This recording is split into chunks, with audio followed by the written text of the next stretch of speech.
أعوذ بالله من الشيطان الرجيم بسم الله الرحمن الرحيم الحمد لله رب العالمين الصلاة والسلام على رسولنا محمد وعلى آله وأصحابه وأتباعه وسلم. Assalamu alaikum wa rahmatullah. We are studying 23rd word, second chapter. So this week we are studying the second chapter. The first chapter was about the verses. Indeed, we created man in the best of the forms, in the most excellent of patterns, and then sent him down to the lowest of the low, except those who believe and do good deeds. And this is actually the beginning of the whole 23rd word. In the first chapter, the author was explaining 5 points of the virtues of belief. And in the second chapter, the subtitle is including 5 remarks with respect to man's happiness and misery. Second chapter, including 5 remarks with respect to man's happiness and misery. Since man has been created on the most excellent of patterns and has been given most comprehensive abilities, he has been cast into an arena of trial and examination in which he may rise or fall to stations, ranks, and degrees from the lowest of the low to the highest of the high, from the earth to the divine throne, and from minute particles to the sun. He has been sent to this world as a miracle of divine power, the result of creation, and a wonder of divine art, before whom have been opened 2 roads leading either to infinite ascent or infinite descent. We shall explain the mystery of this awesome progress and decline of man in 5 remarks. I don't like being negative. However, the argument here, it says, since man has been created on the most excellent of patterns and has been given most comprehensive abilities, he says this, then it makes sense. Like, since he has been created in such a way, he has then been cast into an arena of trial and examination. So I don't understand why being created on the most excellent of patterns requires to be cast down in such a way. Like, how is that an argument? So can it be that a person is loaded with the highest quality weapons and like warfare gear and everything? So a lot of investment is made for such a person. And then since this guy is very much given all these qualities, definitely this guy is going to be put into some war zone to utilize those weapons. Would it make sense if it's read as such? Like, or a car which is designed in a way that it has like the tires and the engine and everything suitable for an F1 track. It will definitely be put on an F1 track for being driven. So is it making sense? It's good enough, I suppose. What? It's good enough, I suppose. But I was also reading the Turkish version there. Like, I don't think we need to take this as an argument, as if he's trying to prove something here. He's just making connection between 2 things. He's saying that,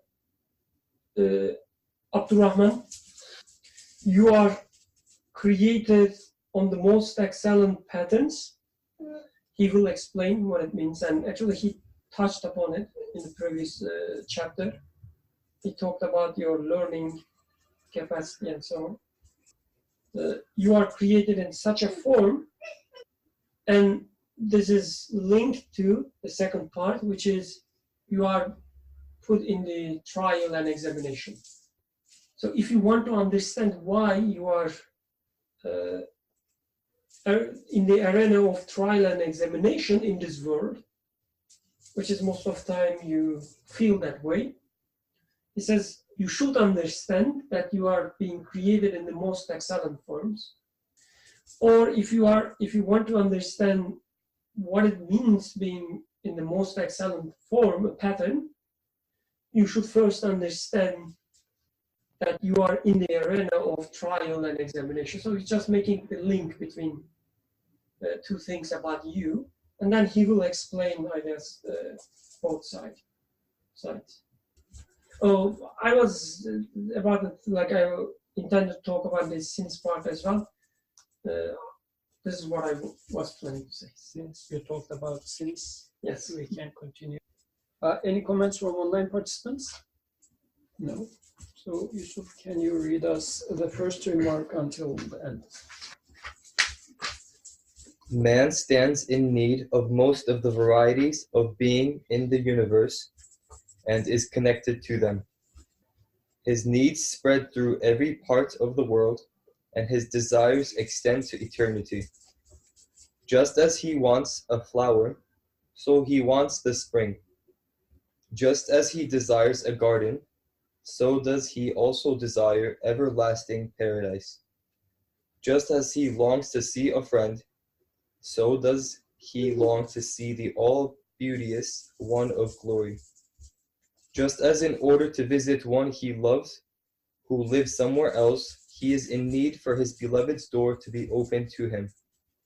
So too, in order to visit the 99% of his friends who have traveled to the intermediate realm, and so be saved from eternal separation, he needs to seek refuge at the court of an absolutely powerful one, who will close the door of this huge world and open the door of the hereafter, which is an exhibition of wonders, and removes this world and establish the hereafter in its place. Thus, for man in this position, the only true object of worship will be one in whose hand are the reins of all things, with whom are the treasuries of all things, who sees all things and is present everywhere, who is beyond space, exempt from impotence, free of fault, and far above all defect, an all-powerful one of glory, an all-compassionate one of beauty, an all-wise one of perfection. O man, if you are the slave of him alone, you will earn a place superior to all creatures. But if you hold back from this servitude to him, you will become an abased slave to impotent creatures. If you rely on your ego and own power, and abandoning reliance on God and supplication, deviate into pride and boasting, then you will fall lower than an ant or bee in regard to goodness and creation, and become weaker than a spider or a fly. You will become heavier than a mountain in regard to evil and destruction, and more harmful than a pestilence. Yes, O man, you have two aspects. One is that of creation, good acts and positivity. That of creation, good acts and positivity. The other is the aspect of destruction, non-existence, evil, negativity, and passivity. In regard to the first aspect, you are lower than a bee or sparrow, and weaker than a spider or fly. Whereas in regard to the second aspect, you surpass the mountains, earth, and skies. You take a burden before which they express their impotence, and from which they shrank, and you assume a sphere more extensive and vaster than them. For when you create and do good, you are able to do so only to the extent of your own power and strength, and to the degree your hand can reach. But when you commit evil and destruction, then your evil overwhelms and your destruction spreads. For example, unbelief is an evil, a destruction, an absence of affirmation. But that single evil comprises insulting the whole universe, belittling all the divine names, and abusing all humanity. For these beings have elevated positions and important duties. They are dominical missives, divine mirrors, and divine officials. But unbelief dismisses them from their rank of being mirrors, officials changed with duties, and bearing meanings, and reduces them to the level of futility and being the playthings of chance. And through the destruction of death and separation, it lowers them to the degree of being swiftly decaying ephemeral matter, lacking all importance and value, to being nothing. So too, through denial, it insults the divine names, the inscriptions, manifestations, and beauties of which are to be seen throughout the universe and in the mirrors of beings. And it casts down to a position more abased and weaker, more powerless and needy than the lowliest transient animal, the one who holds the rank of God's vicegerent on earth, known as man.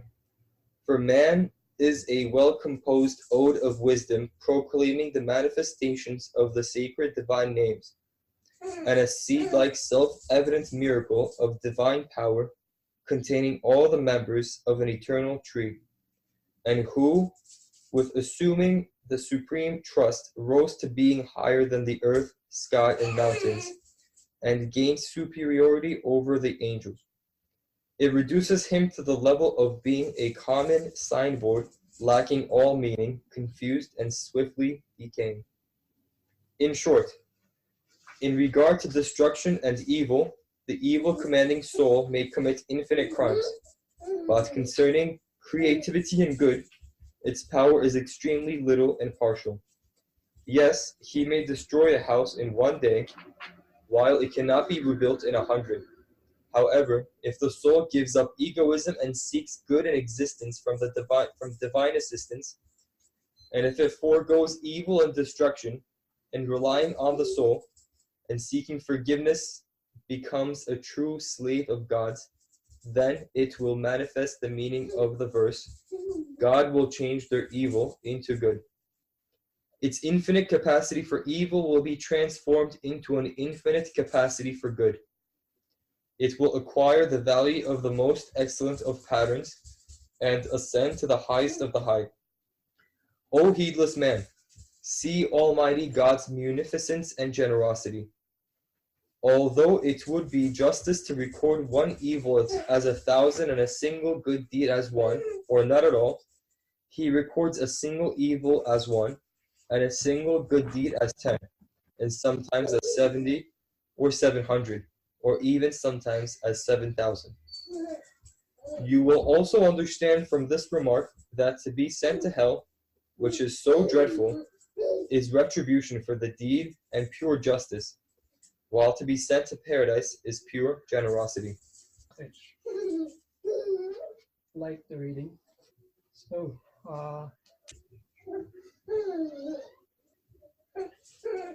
to make a summary, a very quick summary. But I guess he's talking about the different aspects of men, evil and good. And he's saying, like, either being a slave of God or not determines their evilness or goodness. The same capacity you have can be evil or good, depending whether you become a true slave of God or not. And it's interesting, like, because he touched upon a lot of things at the very beginning. He says the man is extremely needy, and only thing that would satisfy him is the one in his hand, in whose hand the keys of everything. Thus, true object of worship is all-powerful, all-compassionate, all-wise one of perfection. And these are the points if it has to be quick, some. So then, to open up the discussion.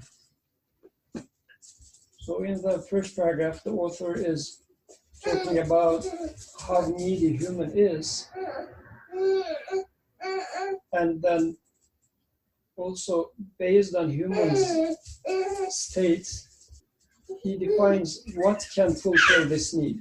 So what is really the ultimate need of human which can fulfill the emptiness in humans. And based on that, he defines a true object of worship who is worthy for human to be worshipping. But what does this imply? Because in this text, when we were studying 22nd word, it was talking about the necessity of a necessarily existent one, the existence of a necessarily existent one based on their existence, like the order that you observe from particles to galaxies, whatever. In here, this is a different way of explanation. It's just saying, look at yourself. What can fulfill you? And in response to that, so what is this like? Is this an argument for making proof of God, or what's the point of making such an argument as in here? I am very needy. So what? Why is he going through this different way? It's different than 22nd word at least. Any comments from anyone online, offline? Sorry, online, on site. Yeah. Since there is no comments, I guess I will reread the first two paragraphs so as not to, just to fill the gaps while people are thinking. Man stands in need of most of the varieties of beings in the universe and is connected to them. His needs spread through every part of the world, and his desires extend to eternity. Just as he wants a flower, so he wants the spring. Just as he desires a garden, so does he also desire everlasting paradise. Just as he longs to see a friend, so does he long to see the all-beauteous one of glory. Just as in order to visit one he loves, who lives somewhere else, he is in need for his beloved's door to be opened to him, so too, in order to visit the 99% of his friends who have traveled to the intermediate realm, and so be saved from eternal separation, he needs to seek refuge at the court of an absolutely powerful one, who will close the door of this huge world and open the door of the hereafter, which is an exhibition of wonders, and remove this world and establish the hereafter in its place. Thus, for man in this position, the only true object of worship will be one in whose hands are the reins of all things, with whom are the treasury of all things, who sees all things and is present everywhere, who is beyond space, exempt from impotence, free of fault and far above all defect, an all-powerful one of glory, an all-compassionate one of beauty, an all-wise one of perfection. To this, I simply say I agree. So we can pass. So if there is any comments about it, let's go ahead, please. So the way now I see the first part of the text, the first two paragraphs and also the third paragraph together. So then, would you like to read the third paragraph and make your comment then? Sure. O man, if you are the slave of him alone, him referring to what you just described, you will earn a place superior to all creatures. But if you hold back from the servitude to him, you will become an abased slave to impotent creatures. If you rely on your ego and own power and abandoning reliance on God and supplication, deviate into pride and boasting, then you will fall lower than an ant or bee in regard to goodness and creation, and become weaker than a spider or a fly. You will become heavier than a mountain in regard to evil and destruction, and more harmful than a pestilence. So I guess what he's doing is here, as you ask, like rather than giving an argument for the existence of God or none, I guess he talks about some options that we have, the choices we make all the time. He says in the first paragraph, this is your state, this is you. And you know that. So such a human being like yourself, he says, now you have two options in front of you. You can either see the one who sees everything, who is the all-powerful one, all-compassionate one, all-wise one of perfection, the compassionate one of beauty, and so on.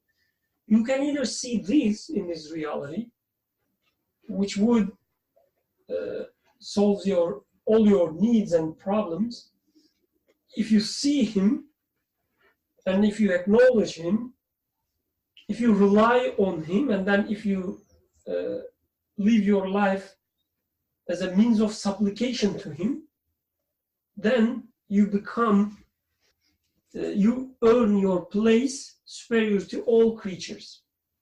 We can discuss what it means, but this is what happens, what is, let's say, how it is. You become worthy of paradise, as he was earlier saying in the first chapter. If you see him, if you acknowledge him, or with his words, if you believe such a being. But on the other side, if you cannot see him in the creation, then what happens, and like what is the opposite of it, what it means not seeing him, he says, if you rely on your ego and own power. If you do this, then you will fall lower than an end or be in regard to goodness and creation, and become weaker than a spider or a fly, and then you become heavier than mountain in terms of evil and destruction. So in a nutshell, this is how I see it.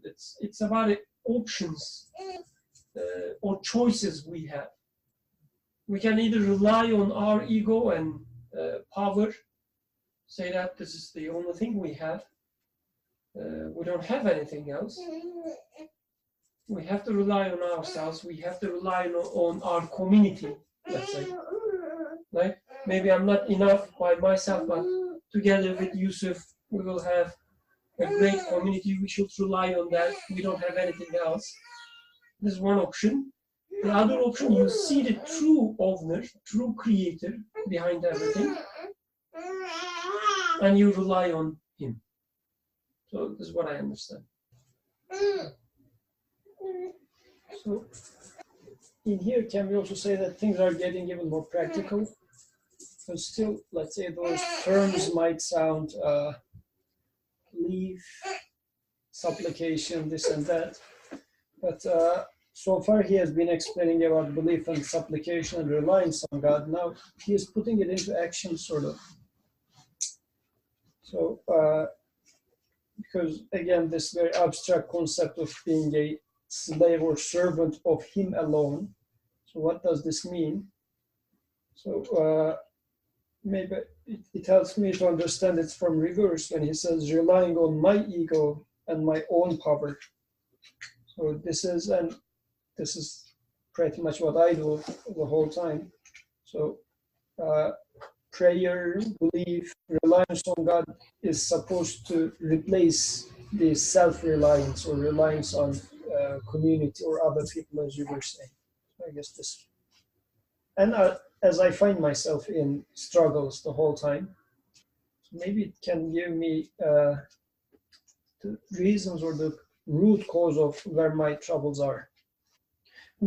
This is, I guess, important because with the first paragraph, I guess we can also read the first paragraph as do you know what belief is? Or do you know what is the implication of belief? Here it is. Like, belief is not about proving something or making some, some logical arguments or intellectual gymnastics in your brain. Belief is about your life, all your needs, all your desires, your humanity is at the stake. This is what they say, right? People here. What is at stake?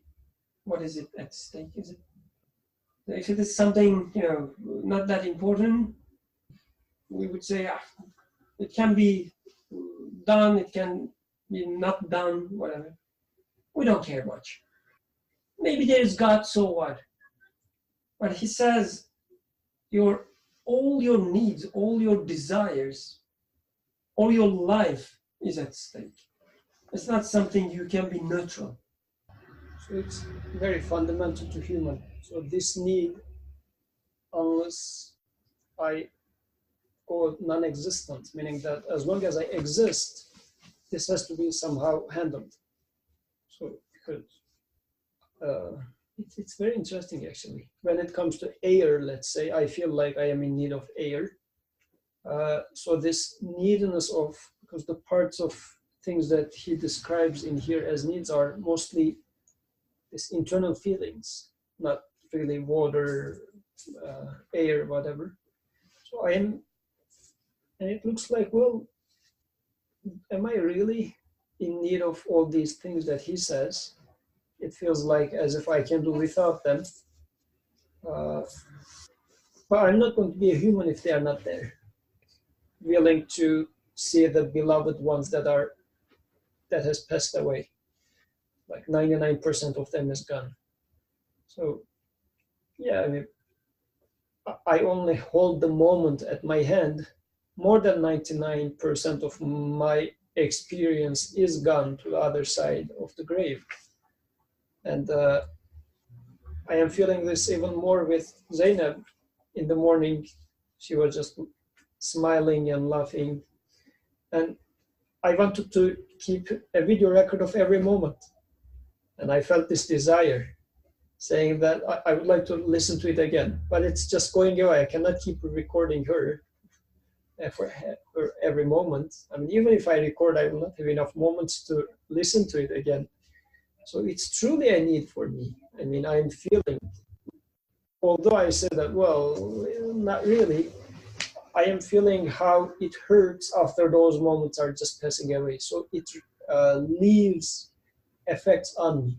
So I guess this is what this desire that he is describing in here. So this need is who I am. It defines me.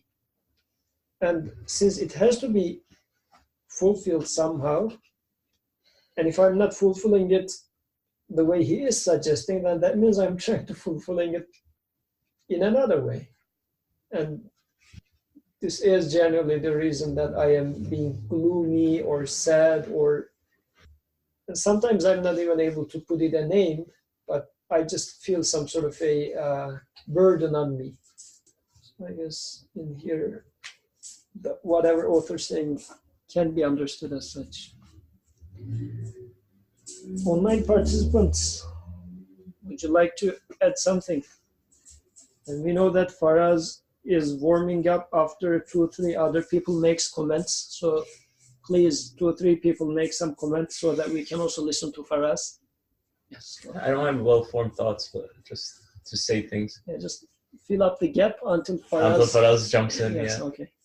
I'm just thinking like Nursi was he was very oppressed, and like he would, like sometimes when you're reading his writings, he's always going through these like very low moments, like we could call misery, or it seems very bad, and he's trying to find some light or guidance, and then he says this verse from Quran jumped, and I understood it, and then after he understands, he says Alhamdulillah, it was so I benefited from this. Like he's writing down like these entries like of him going through this process, and I'm thinking if you didn't have this belief, or if you didn't if you didn't have this idea of, let's say, an all-powerful one of glory or something like that, then you would also be an old person that would be going through these difficulties and hardships and sicknesses. But after that, you wouldn't find this guidance, or something wouldn't jump to you for you to be able to find guidance. And you wouldn't be able to look back and say, Alhamdulillah, when you go through such a moment. But because he realizes his position or his reality, when he's going through something, and he almost never complains. He at least from what he writes, which surprises me so much. But he approaches it in such a way that he realizes that it's not his, if he believed in himself, he thought power was in himself, then one virus could bring him down and he would be impotent. Whereas if he sees himself as a slave or as a servant, then he sees that all these things that are happening, they become good for him. Actually, I guess it says that later at the end of this remark, but the things that you thought were evil start becoming good for you because of this perspective. So you're starting to be in good terms with those trials and tribulations and exams. Oh, not me, but mercy. Okay, we need 2 more people. Okay, apparently no more comments. So, yeah. Yeah. No, go ahead, please. I will talk about the first paragraphs too. If you want to. No. So when somebody tells you about your needs and desires, they become interesting. Otherwise, you don't even aware of them. Most of them. Like, yes, you miss your friends, but like rarely you think about the fact that you miss about your friends. Like, you don't tell yourself, it's interesting, I'm missing my friends. Right? It doesn't even bothers you or excites you. You just miss your friend.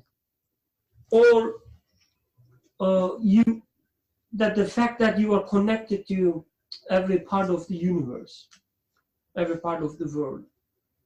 You want a flower, you like a flower, just like wanting a flower, you also want garden. So again, when somebody tells you about all these, and when you start thinking about them, they're pretty interesting, they're pretty surprising maybe. Like, I am being connected to the rest of the universe. It's not something that can be taken lightly. I am connected to the rest of the universe. It's really interesting. Why? What is the point of it? I like a flower. What is the point of liking a flower? Or I want, my friends to be happy. I want to be together with my friends and so on. We take all these stuff as granted. Yes, I am a human, so it has to be that way, as if. But somebody, again, start talking about them. Now you cannot take them as granted anymore. Like, you start questioning why, what is the point? And by following such an argument, as Nursi puts, or such a narration, so I guess we can read the first 2 paragraphs as also, okay, you have all these desires, all these needs, because they connect you to the all-wise one. They connect you all-compassionate one. They connect you all-merciful one, all-powerful one. This is why you like flowers. This is why you are connected to the universe. And at the end, all these needs and desires and the connections are there out of mercy, out of beauty, out of glory. So anyway, yes, like we can say that, yes, we are human, we have all these needs, desires, but I guess such sentences or such things that we articulate shouldn't cover the mystery or excitement of the fact that I am connected to the rest of the universe. I am in need of things. Because being in need of things, it's a very mysterious thing. It's very exciting that I need something. I love someone. I hate someone. It's really, I don't know, so powerful. In that third paragraph, he was making a claim. So, if anybody wants to open this up, says if you rely on your ego, well, I mean, he makes a comparison. I guess the first one is understandable, maybe. If you are the slave of him alone, you will earn a place superior to all creatures. But if you hold back from his servitude to him, you will become an abased slave to impotent creatures. What does it mean that I am a slave to impotent creatures? Or if you rely on your ego and own power and abandoning reliance on God and supplication, deviate into pride and boasting, then you will fall lower than an ant or bee in regard to goodness and creation, and become weaker than a spider or a fly. What does this mean, the human becoming weaker than a spider or a fly? In what sense? Why? Because, like, if it is in terms of, when I think about spiders, spider web comes to my mind. Humans are pretty good at construction as well. So what does he mean by saying that you become weaker than a spider or a fly? What sort of a weakness is he talking about? I cannot answer this though. I cannot even imagine myself, being weaker than a slave to anyone. Online participants are there. They are not leaving the channel, so I am assuming that they can hear us. Well, we cannot hear them. I don't know. You should just call them out. It always works. So, okay, maybe the matter is so clear to everyone. Not to me. Not to you? Yeah, so someone should explain. Okay. Because I also don't know how I'm weaker than a spider or fly, like Brother Pita. Doesn't. Oh, if the question how Abdurrahman is weaker, then I can answer. Okay, go ahead. Go ahead. Abdurrahman, with all these muscles, how is he weaker than a spider? Okay. So, I don't know, like all the examples come to my mind, maybe somehow cliche, but like when he says you become a base slave to impotent creatures, the first thing comes to my mind that we are so afraid of all these germs, cockroaches. Like when we see a cockroach, we just, jump, make some noises. And definitely, it's not only talking about fear, but also believing that your life or your future is at their hand. Like nowadays, we talked this before several times, I guess, but nowadays, all the big guys meaning the richest or most clever, according to the media, all the big guys, they constantly talking about how we should save the future of humanity. And the things they mention most are as he says, the impotent creatures, like our fears against nature. Nature meaning all the impotent creatures, or sometimes aliens. But anyway, like thinking that your future in the hands of impotent creatures. And since creature is a word can be applied to anything which is created, I guess we can also take it as any kind of causes, believing that your future is at the hand of just blind causes around you. So you become their slave. You play with their game. If they move left, you have to move right. If they tell you jump, you will jump. So that's what I understand from the first part. Abdurrahman, what do you think? spiders. Yeah, I agree. I guess. Oh, this the spider part is the second part, isn't it? The first part is you becoming slave to impotent creatures. This is what I thought. The second part I haven't thought. I'm guessing a spider or fly is very happy. And if I believe myself to have ego and nothing to rely on, I wouldn't be so happy. In that way, I could be more impotent. Okay. And since there is no more comments, let's move forward. And I guess I feel so terrible, like a Go ahead. poor moderator. Yes. You know, I can empathize. So when he says you will fall lower than an ant or bee in regard to goodness and creation, I'm sure there are all these different ways of reading this. Maybe one thing I can directly apply to myself, that whenever you rely on yourself, which is almost the default mode, you find yourself so useless, so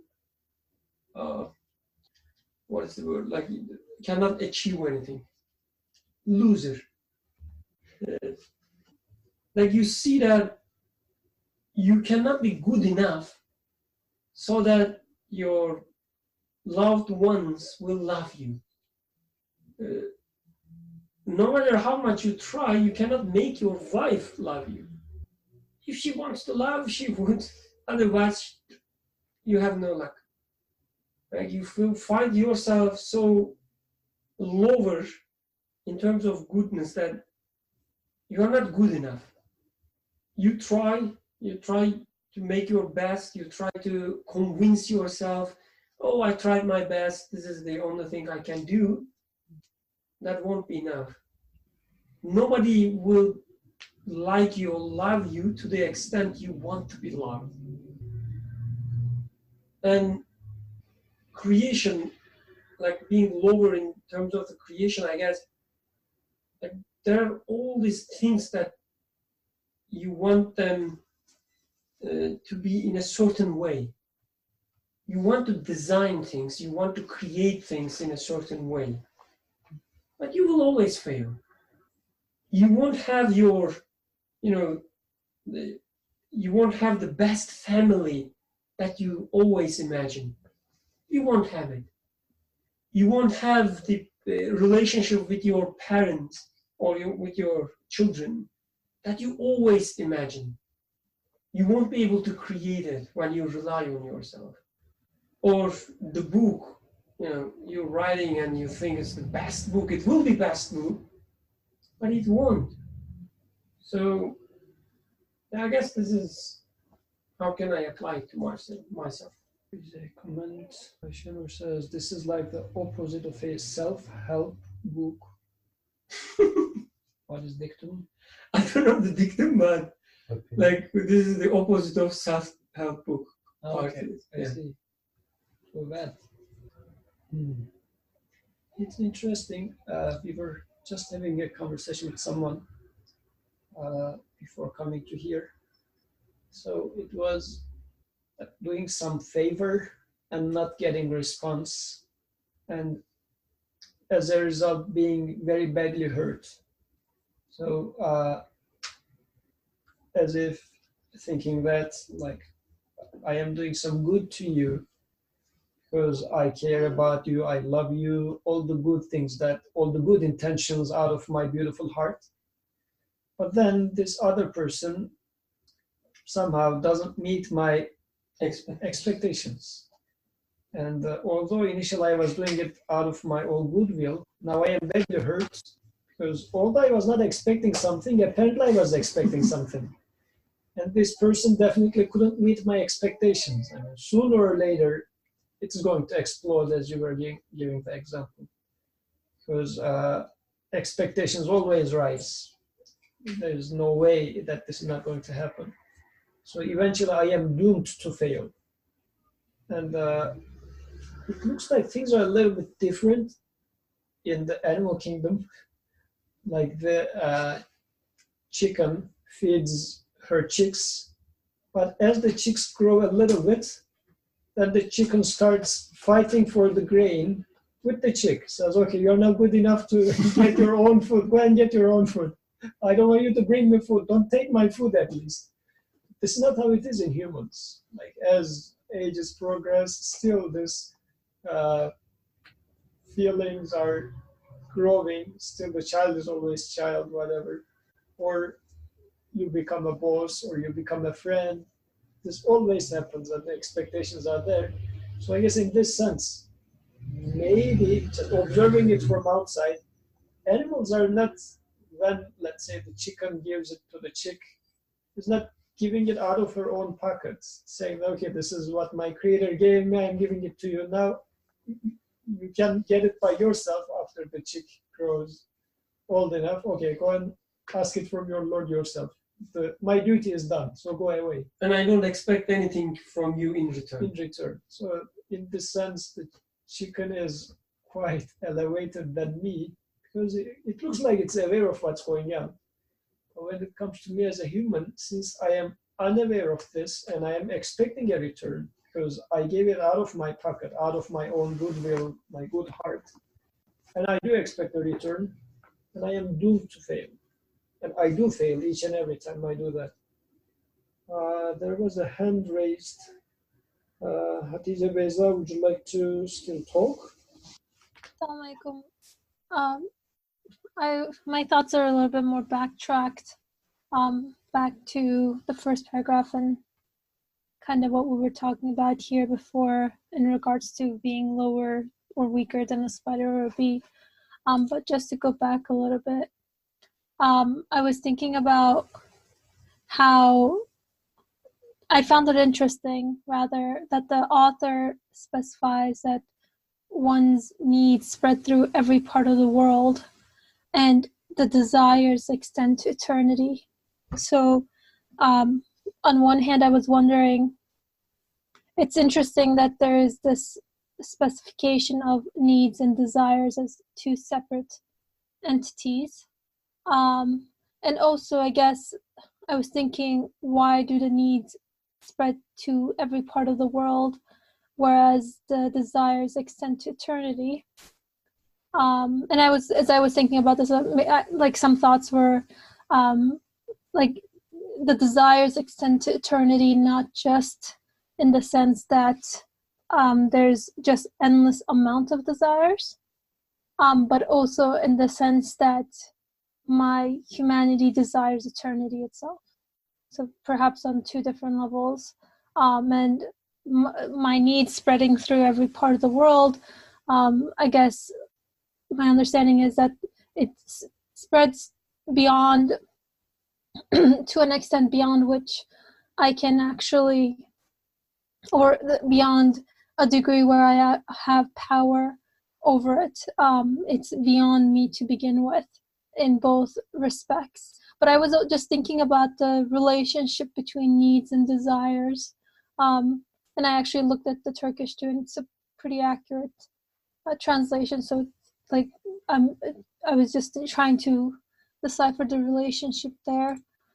So that was one thing. I think I had other things which I can't recall right now, but I think I'm also the third person to speak, so that might push another person here whose name starts with F and ends with C to the spotlight as well. Thank you. And there was a comment.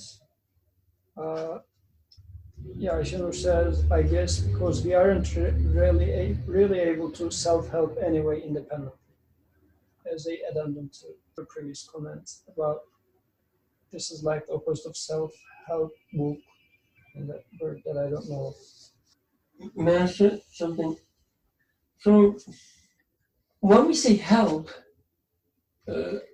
I'm not like discussing against or for anything Ayşenur said. This is just, because she used the word help, which reminded me something. When we say help, it has different connotations, right? It may mean different things.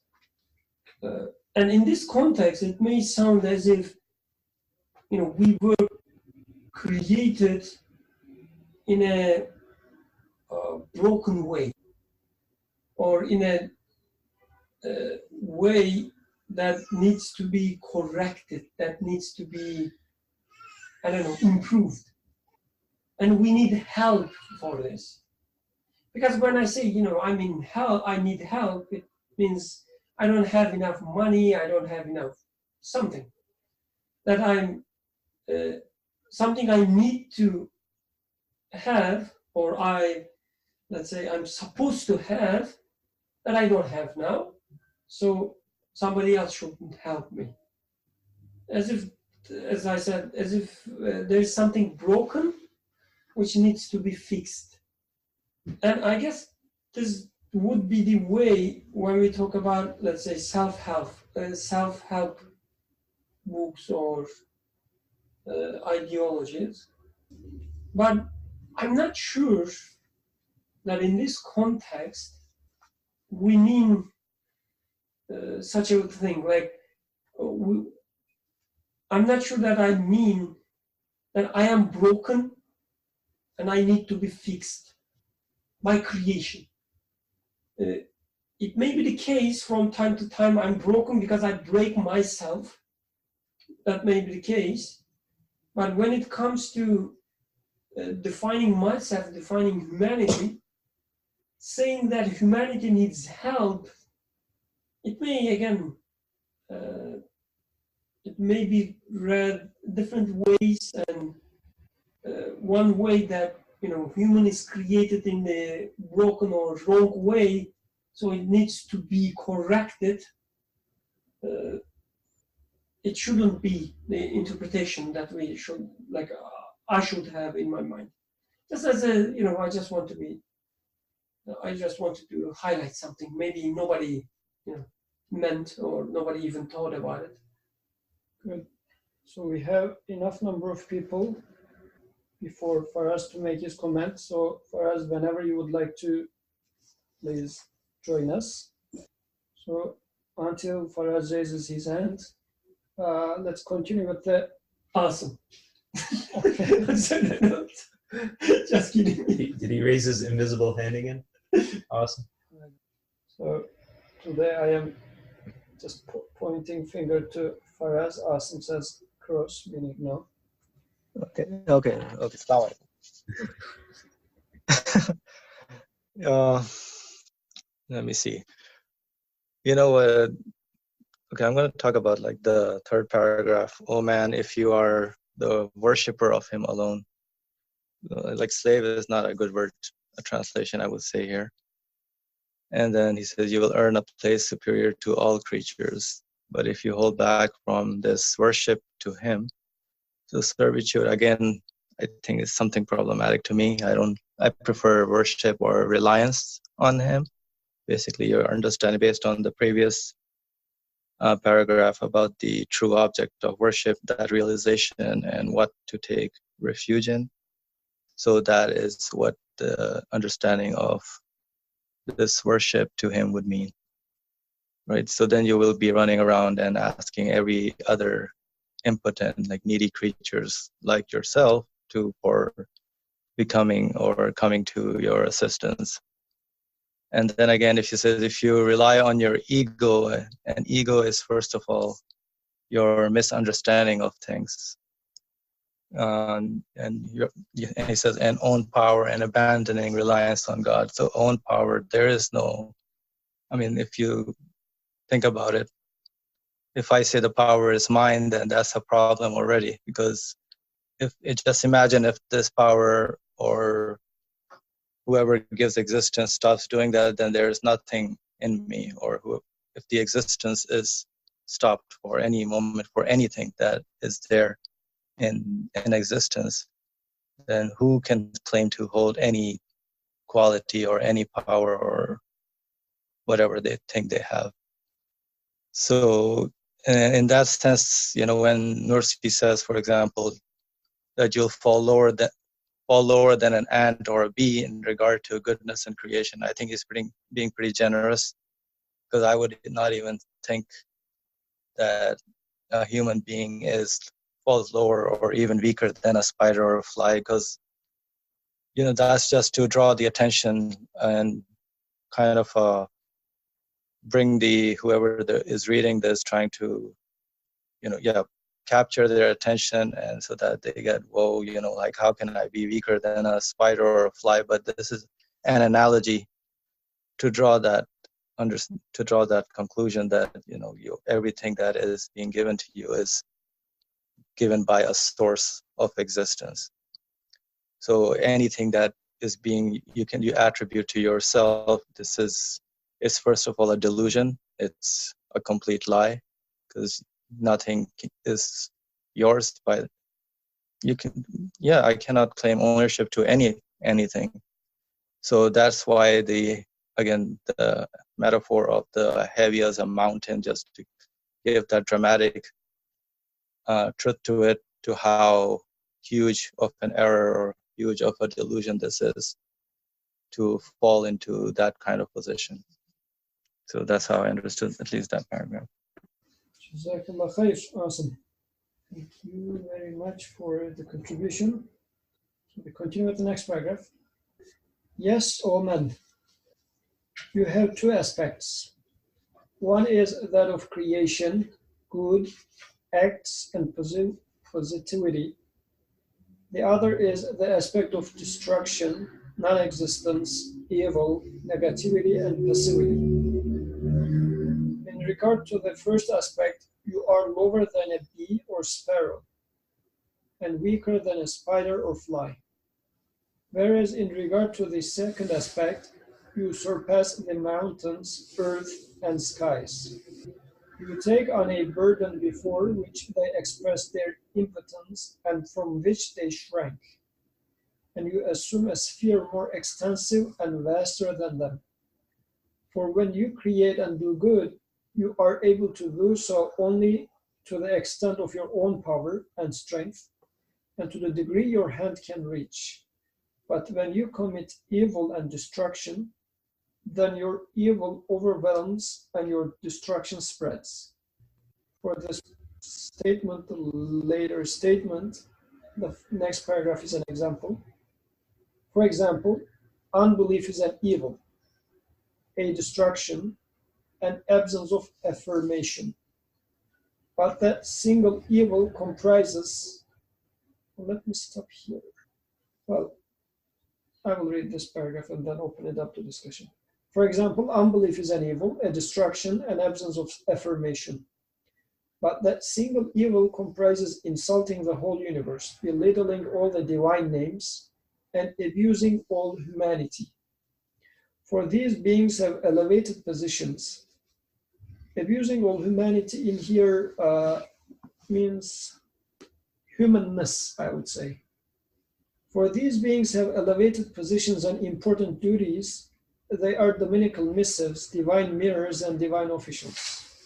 But unbelief dismisses them from their rank of being mirrors, officials charged with duties and bearing meanings, and reduces them to the level of futility and being the playthings of chance. And through the destruction of death and separation, it lowers them to the degree of being swiftly decaying ephemeral matter, lacking all importance and value, to being nothing. So too, through denial, it insults the divine names, the inscriptions, manifestations, and beauties of which are to be seen throughout the universe, and the mirrors of beings.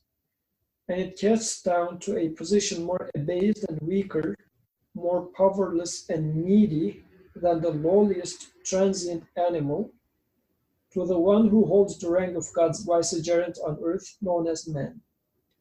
For man is a well-composed ode of wisdom, proclaiming the manifestation of the sacred divine names, and a seed-like, self-evident miracle of divine power, containing all the members of an eternal tree, and who, with assuming the supreme trust, rose to being higher than the earth, sky, and mountains, and gained superiority over the angels.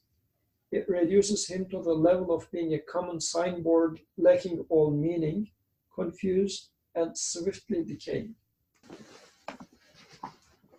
Okay. So in here he is opening up the previous paragraph in terms of man's two aspects. In one aspect, he talks about man's ability to create good acting, as he says, acts, and positivity. And in the other aspect, he talks about destruction, non-existence, evil, negativity, and passivity. He says in the first aspect, human doesn't have much to say or much to do, but in the second, human has apparently immense capacity. Anybody wants to elaborate on that? Slow day. Yeah. People are tired.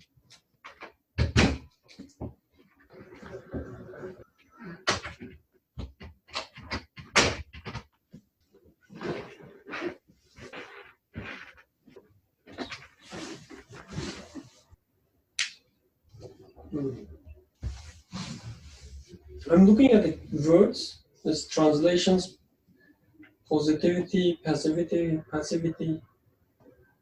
So in the original, the author says, one aspect is that of creation good, and then acts, I guess, corresponds to feel. And then in the other aspect, it talks about, instead of feel, act or action, it says infial, being affected. Recipient of an act? Maybe. Like, for instance, I push you. You are pushed. I am pushed. Yes. So active versus passive. Yeah. As in the verbs. Yes. Not like a passivity in the sense of being lazy. Being affected by an outside doer. Maybe, yes. And there was a request for discussing the second aspect further. So yes, let's discuss the second aspect further together. And also, maybe for positivity, the word there is musbed, meaning something which relies on proof, or something which can be proved, or something positive in the sense, there is a word sometimes in old times people used to use, like a positive science, meaning science which relies on some evidence, which has a truth in it. So the positivity should be taken in that way, not in the way, I'm so optimistic, rather relying on something concrete, something, the word musbet. And the opposite of this one is negativity, I guess. Negation, it should be maybe. Maybe negation, or just denying, maybe. Yeah, the simple form. Tahrid, Adam, Shaf, Neif. Nafi, yeah. So there was again a comment from Sister Ayşenur. In terms of what I am able to actually do, isn't it just a choice in my free will? Beyond making a choice, can I really be counted as the source of the resulting destruction? Or more obvious, good, I guess. I mean, I get that the responsibility of it, she continues, I get that the responsibility of it can trace back to me directly, but in terms of the physical result, not really, question mark. Open parentheses. Wait a second, could you start beginning? So she says she gets that the responsibility of destruction can trace back to her directly, but in terms of the physical result, is it really her responsibility? She willed to kill someone, but she didn't create death. Why should she be responsible with the death itself? She assumes the responsibility of choosing to kill, but nothing more than choosing to kill. She didn't kill the guy, she says. She continues, this is particularly in regards to physical evils. The example Nursi gives about the impact of unbelief is understandable, but that's also a very specific type of evil. So apparently she is classifying types of evil, and physical evils and non-physical evils are two separate categories, as far as I understand from in between the lines. And she adds another line, or something along those lines, just to open the discussion up on the second aspect, she said. Thank you, it would be easier to listen, but anyways, it's better than nothing. So, yes, what does it mean that human is in terms of destruction? And Nursi gives unbelief as an evil, just as of one of the evils that human can do, to show how human is as if limitless in its destruction. Why we jumped the first aspect? Is it because everybody's so expert on it, or I guess it's self-evident. Well, I understood from people's lack of interest? They're interested, but let's not waste time, they say, with their silence. And Mrs. Trajanor says, second aspect is more controversial. Usually, comma, maybe. Close parentheses. But like with the first aspect, he counts all these positive, good things: creation, goodness, action. How we find positivity? We said something as or proof or being real, truth, maybe all these aspects.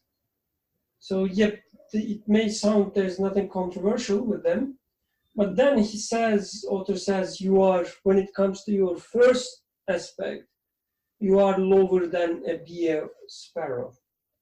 So I think this something needs to be discussed, because wait a second, like humanity is lower than being when it comes to action or creating things. And look at all the things that we have created so far, from cavemen to electric car, Tesla, or I would say spacemen, but like from creatures who cannot even fight against the bee or a bear or animal, or try to fight with them with some simple tools. Now you're sending spaceships to the galaxy, and then creating some black holes in some laboratories which can destroy the entire universe. Right? So yes, I'm not trying to talk about the destruction, but I'm saying that the things that we can create, quote unquote, it's so amazing. And goodness.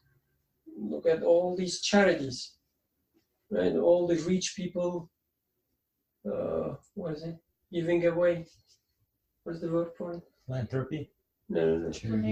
Donation. Okay, donating their monies to goodness.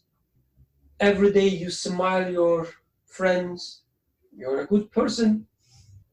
Like, who can deny Ayşe Nur is a good person? Herself included. Our beloved friend. He's the most, the best of humanity, right? He's a good person, Nibras. He's smiling.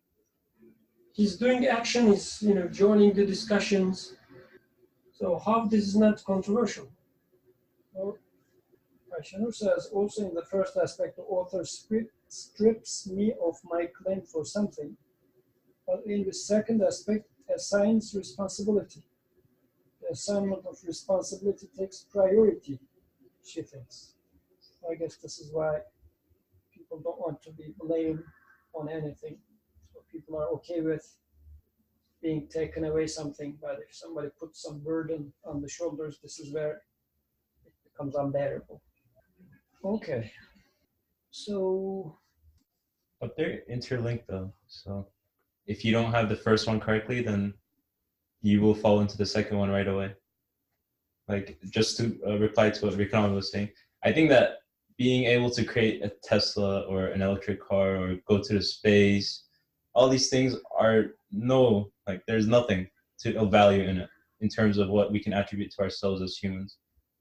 Because if we just dig down into it, when we come to things like thoughts or causality or things like, let's say a mother taking care of her child, how much of that can you really attribute to yourself? Or when we look at these engineers or scientists that have this desire within them to create something or to engineer something, they choose to follow this, but then the second they choose it, from the steps of like learning it, moving, building it, having all the earth and the universe work together so that it actually works and functions and there is an order and there are laws. Like, okay, they choose to go to the moon, let's say. It's a famous phrase. I choose to go to the moon, or we choose to go to the moon. Anyways, you have a choice. It's a very, you have maybe one thing you can attribute to yourself, and then the rest, millions of things that have to go correctly. You have to attribute to things that are not yourself. And I am still thinking, why are we still weaker than a bee or a sparrow or a spider and fly? And I don't know about that yet. So in the first chapter, he was talking about the difference between animals and human. And in there, he said that the difference of human is in learning. But when it comes to animals, their job is to act. So humans' superiority is not in action. It's in learning. So it's an interesting point because when you learn, you just take input. You don't put things into existence. So as if humans' job is to not load meaning into existence, but to uncover what is already there. So we are not really creating anything in this sense. When it comes to this first aspect, the best we can do is just to take in, not to put anything into existence. And but this is about humanity, my human aspect. My human aspect is not designed to put anything into existence as such. My animal aspect, like the bee is putting something into existence, human is putting something into existence. So I guess this animal aspect can be comparable, like an ant making its colony, humans making their cities. For this is, I would say, maybe the animals, in this aspect, we can compare our social animal. Yeah. But when it comes to my humanity, I am the recipient. I am trying to read what is already written in the existence. So I am the recipient in there. I am not coming up with a meaning for this existence. But when it comes to destruction, again, this is something about my human aspect. So I can, by closing my eyes to the book being a book, I am causing a big destruction. So I guess this paragraph maybe should be understood in terms of my human side. Because when it comes to my animal side, yeah, like a single bee, each and every bee is making the best honeycomb or the honey. But as a humanity, we are not even able to reach the taste of this. Or like every single fly can fly perfectly. As a humanity, we are only able to make this planes, which with all this functional planes, you cannot even walk, properly. Yeah. Most of the time. So in this sense, it's not comparable really. The way that they do act, we are not that close to them even. So, but again, we are trying to close the gap by learning and trying to reach their, at least, animosity using our human faculties. But I guess in terms of the actual human faculties, I am the recipient one. And when it comes to the destructive part of it, this is where I can be quite, wild. And when he says this unbelief, which I will now take it back to this physical evils. So as if behind all my physical evils is this denial of something. So this is why, when I choose to kill someone, let's say, giving the example of this physical evil, because I'm jealous of this person, or because I'm angry with this person.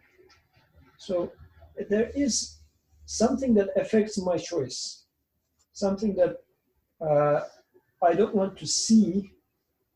Let's say this person is a person that manifests some beauty.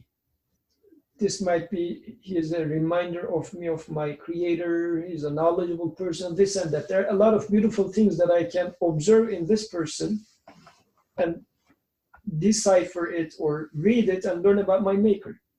But I am focusing on something that I don't like, and just because of the part that I don't like, I want to remove it from my sight, and I chop off the rest of the beautiful things as well. So I am covering up the rest of it, denying the rest of the beauty in there, just for the sake of this small part that I dislike. In there is some sort of, again, covering up. I guess this physical evils, not sure if we can take them in the vacuum, like completely isolating. And to me, it feels like Nursi giving this example of unbelief in here as an example for humans' destruction is as if implying that on the root of every such evil action, there is some sort of either unbelief or not seeing the belief aspect of it and acting accordingly. So this is a very long comment. Do you have microphone, Sister Aisha? Okay, yes. Well, spare you the trouble of reading my convoluted writing. Well, let me start by at least making a comment to what you just said, and then backtrack a little bit after that. So, just in regard to the point you were making right now, I think it's a really important point. The notion that any evil, or reframing my complete understanding of evil as that which has its underpinnings in the denial of reality, aka unbelief, right? Because belief reshapes, reframes my interaction, my experience with everything around me, whether that's another human being, whether that's an ant, whether that's a wall, anything that I experience in this world. So it reframes it by virtue of the fact that it makes me connect that thing's existence onto its source, which is also my source. And so in this respect, I do think that, I think it's a strong claim to realize that any evil action, that any action or any experience that I recognize as evil comes about through a free will, perhaps, that does not take into account the creator, the source of existence. So that makes sense to me. Although, I guess when I initially asked the question, I was also just thinking about it in like a very basic term, perhaps, of, let's say, because, when we think about evil and destruction, like when Nursi was saying, when you commit evil and destruction, then your evil overwhelms and your destruction spreads. So the first image that pops into my mind is that of like a fire, right? Like if I put a single tree on fire in the Amazon, next thing I know, the entire Amazon might go on fire. And in that sense, I can understand sort of how one choice can lead to this spread of destruction. But I was just thinking, technically, I'm responsible for the free will, right? I don't give I don't bring about the existence of the resulting fire, resulting destruction. So I guess yes, I'm still responsible for the destruction that happens because it happens by virtue of my will and the order of the universe and everything. But I guess, I don't know, I wonder if there's more to explore in terms of how my relation, let me rephrase that. I wonder if there's more to explore in terms of the three-way relationship between me, my free will, and the resulting actions or resulting consequences. Yeah, I don't have much more to say on that. I'm just interested in that question in general. And then, yeah, I guess backtracking a little bit in terms of the earlier comment about the bee and ants. I think you guys had a good discussion about it. I was just thinking when it was first read, it brought me back to the topic of last week's discussion, especially since the author says, if you rely on your ego and your own power and abandon reliance on God and supplication. So supplication was the whole deal, right, in last week's talk. So I was just thinking about how a bee or an ant, at least in the way that Nursi was describing it, they are making supplication, right? And by making that supplication in their own specific way, they acknowledge the reality of their existence. Yet in contrast, and I'm reading directly from my comment, but by claiming to purely rely on myself, by trying to throw away any need, I become lower, perhaps, than an ant or a bee because, one, I'm denying the reality of my own humanness as well as the reality of the world. So in terms of affirmation of reality, they have a +1 on me at least. And two, I'm still not able to fulfill my needs in a satisfactory way, right? As Virkanabi was talking about, everything is terrible. Like I'm always falling shorter than I in all of my endeavors, in all of my expectations, always just getting the shorter end of the stick, if you will. And in this sense, maybe lower than a bee or ant whose needs are fully met. So I don't know. I mean, those are my 2 cents. But yeah. All right. Thank you. Thank you for the 2 cents. And there are people which even didn't donate a single cent. I mean, it's really hard to heat up this place, right? Alhamdulillah. Good. We have 10 minutes. So in 10 minutes, we can read the second remark, I guess. What about her question? Her question. What is your question? Well, the question that stayed with me was the responsibilities? Yeah, like the fire and burning and the responsibility. I think I have some idea, but I'd like to. Well, you first want to hear our ideas. So I can check if they're correct or wrong, then conclude with the correct answer. I just want a 1 cent from someone. 1 cent. Okay. So I guess this question of responsibility, generally the way we take it is either socially or quote unquote religiously. So religiously meaning like in the court. You go to court and they say, okay, you're responsible for killing this person. Or burning the whole, forest. So I guess we generally take it in this sense, this sort of a responsibility. But is the responsibility being mentioned in here, is this sort of responsibility or not? Because it looks like the way he defines it is totally in terms of belief, unbelief. So when the destruction is happening on the level of belief or unbelief, not in the level of forest being burned. But in my perception, what it is that I am destroying. I don't have anything against talking about the responsibility. I just want to be clear the. I want to see what I'm missing.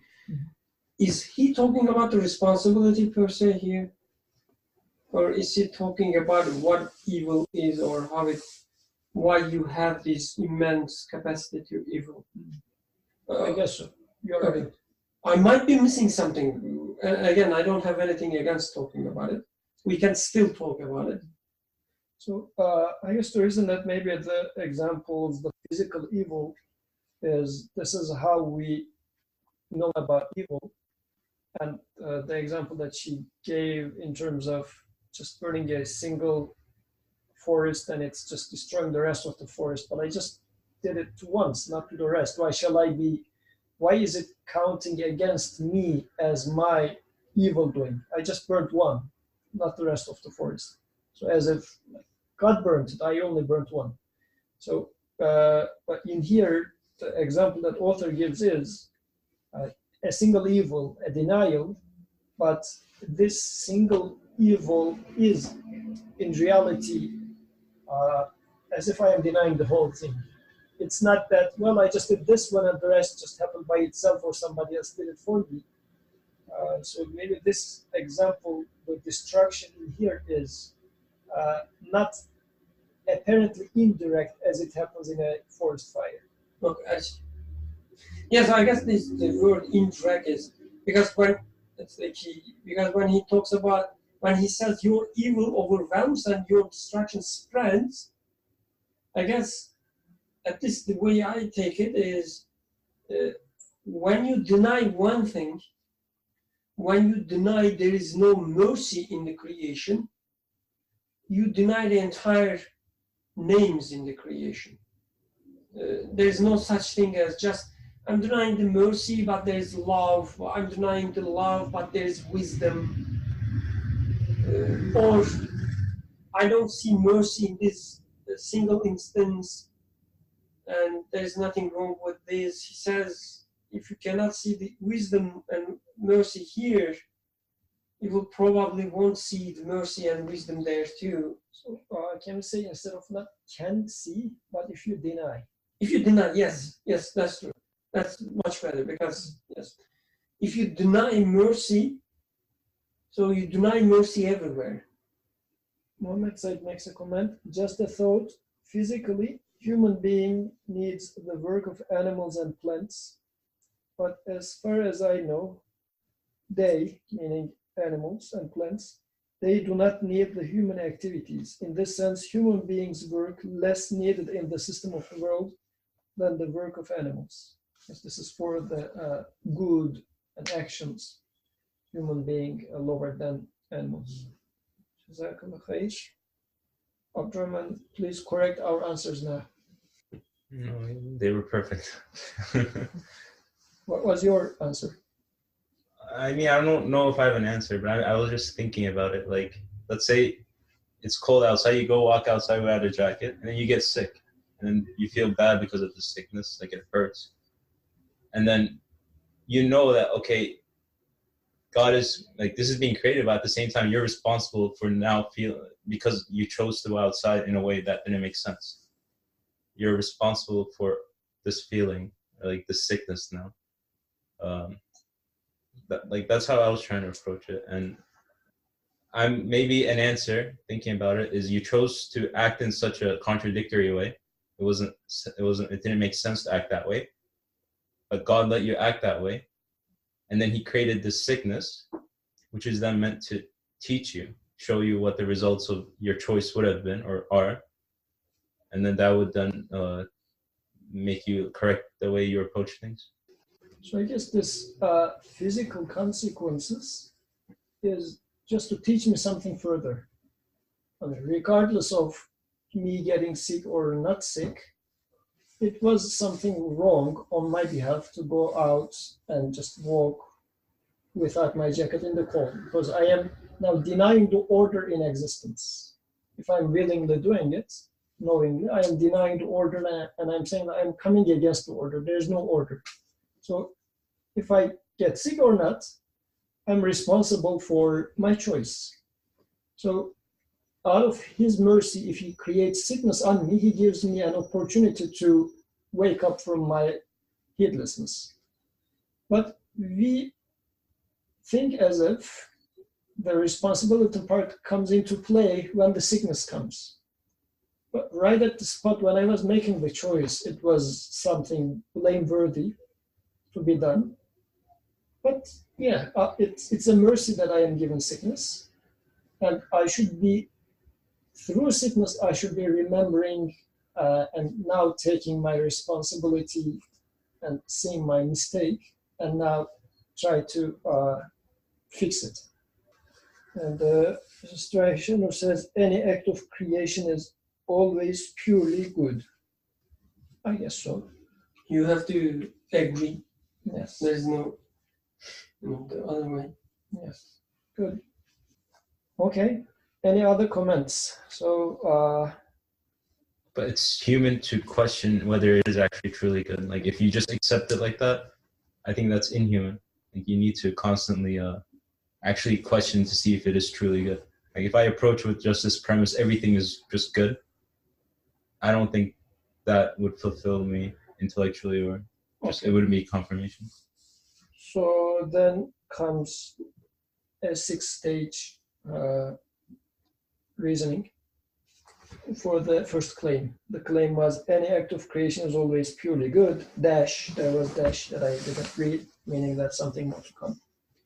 First, all experiences are evaluated within the context of, would you like to read it yourself? Okay. First, all experiences are evaluated within the context of X's purpose in existence. What purpose? My. Okay, I am reading it as if I am that person. Okay. All the experiences are evaluated within the context of my purpose in existence. Second, the purpose of my existence is ultimate happiness, meaning that I want to achieve ultimate happiness. 3, ultimate happiness is achieved by me becoming acquainted with the sources of existence. I can achieve ultimate happiness by becoming acquainted with the source of existence. 4, whatever acquaints me with the source of existence is good. Whatever takes me to the source of existence is good, because this was my ultimate goal, to reach happiness. And to me, to reach happiness is through getting acquainted with the source of existence. 5, the existence of all things acquaint me with the source of existence. Or let's put it this way, the existence is the means for me to get acquainted with the source of existence. Without existence, how am I going to even question their source of existence? 6, therefore, the existence of all things is good, is her line of thought in terms of why is everything good? Because anything that comes into being, it has the potentiality for me to reach its source of existence, and reaching the source of existence for the whole being is the only thing that gives me satisfaction and happiness. So since this is what I'm yearning for, and in this context, it was all about needs. So my needs can only be fulfilled if we tie back to Ayşenur's comment to today's discussion. I am so needy, and my need can only be fulfilled by an absolute source. So anything that ties me to, or with which I feel or I sense the eternal one, is good for me. So by definition, yes. But I guess there's this gap is in my feelings when I get cold and I am sick. So I am angry with the discomfort instead of questioning what is this feeling, because it's an existing thing. Generally, I just skip this part and I start complaining about the discomfort. This is why I say it is bad, it's evil. But if I say, wait a second, this is something new to me. I was in a different state a moment before, now I'm in this state, and still I sense it, meaning that it exists. So what does this mean? What does this tell me? So if I go along these lines, I guess there is the potentiality to find the source of existence through this way. which is the way for me to find happiness, issue satisfaction. Go ahead, please. So he talks about, when he talks about like your goodness is so limited, it's not his words, but just to refer the part, that your goodness is limited, but your destruction is so vast and it spreads. So there's something that always, maybe not surprised, but made me perplexed. I don't know what is the simpler word. Confused. There's something like sincerely makes me always confused. Like in our relationship with other people. So you do something nice, you enjoy it, both parties enjoy it. It's just there. You enjoy momentarily, and then gone. You do something bad, or someone else do something bad, say something, inappropriate or nasty, and everything is gone. Just as a, the hypothetical example, not that it happens. Your wife cooks something good for you. You just eat it. Oh, that's great. You eat it, and that's all. She says something bad to you or act in a way which you think inappropriate. Entire relation is gone for a second at least, or for a moment. No matter what she does, no matter what he does, it's gone. Like you cannot just take it as, oh, yeah, she said something bad or he said something bad. It was bad, yes. We experienced this badness for a moment, but it's gone. No, it spreads to entire relationship, right? So when you think about it, it's so confusing. Why? I mean, if you look from, the psychological perspective, sociological perspective, it doesn't make sense. You did something good, you enjoyed it, and it's gone. You do something bad, you experience the badness, but it's still not gone. Why? Why we cannot just let it go? And author says something interesting here, like, because it spreads. If you don't see mercy in his or her action for a moment, you will lose mercy in the entire relationship. When you don't see the love for a moment, you will lose the love for the entire relationship. So don't deny the love, don't deny the mercy in her or in him. It has this enormous effect. And widespreading, I guess, much thing can be said on the perspective of belief.